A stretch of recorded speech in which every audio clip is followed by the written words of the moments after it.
درمیانے درجے کے طبقے سے تعلق رکھتی ہوں اور مجھے بہت خوشی ہے، نازاں ہوں۔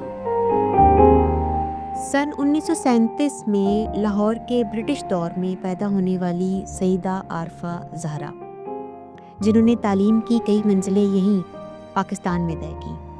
Lahore college for women university اور گورنمنٹ کالج لاہور اس حوالے سے قابل ذکر ہے۔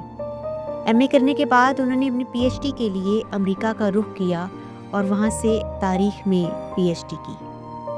سیدہ عارفہ زہرا کی قبولیت تہذیب اور علم کی ایک علامت کے طور پر موجود ہے۔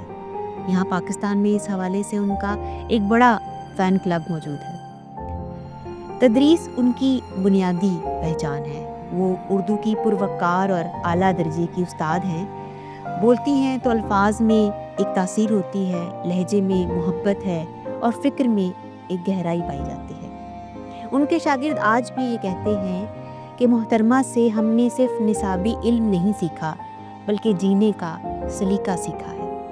تعلیم میرے خیال میں راستہ ہے۔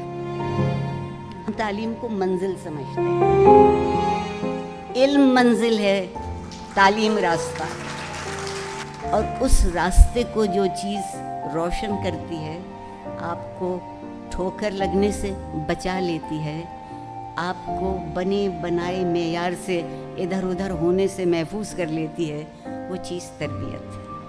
وہ اردو زبان سے بے حد محبت کرتی تھی۔ اس زبان کی وہ صرف استاد ہی نہیں تھی بلکہ وہ اس کی سفیر بھی تھی۔ جب وہ گفتگو کرتی تو زبان کی نرمی اور تاریخ دونوں یکجا ہو جاتے اور سننے والا ان کی گفتگو صرف سنتا نہیں تھا بلکہ محسوس بھی کر سکتا تھا۔ ہم محبت کرتے ہیں فائدہ حاصل کرنے کے لیے اور نفرت کرتے ہیں دشمنی پالنے کے لیے۔ بطور chairperson national commission on the status of women پر انہوں نے عورتوں کے وقار، تحفظ اور مساوات کے لیے جدوجہد کی۔ ان کا کہنا تھا کوئی قوم تبھی ترقی کرتی ہے جب وہاں کی عورتوں کو ان کا حق ملے، ان کی آواز سنی جائے اور ان کو تحفظ ملے۔ ان کی اپنی زندگی بھی اس سب کا منہ بولتا ثبوت ہے۔ 10 نومبر 2025 صرف ایک شخص کی وفات کا دن نہیں ہے بلکہ ایک پوری تہذیب اور اردو کے ایک معتبر وکیل کی وفات کا بھی دن ہے۔ سیدہ عارفہ زہرا کی فکر، ان کے الفاظ ہمیشہ ان کے چاہنے والوں کے دل میں زندہ رہیں گے۔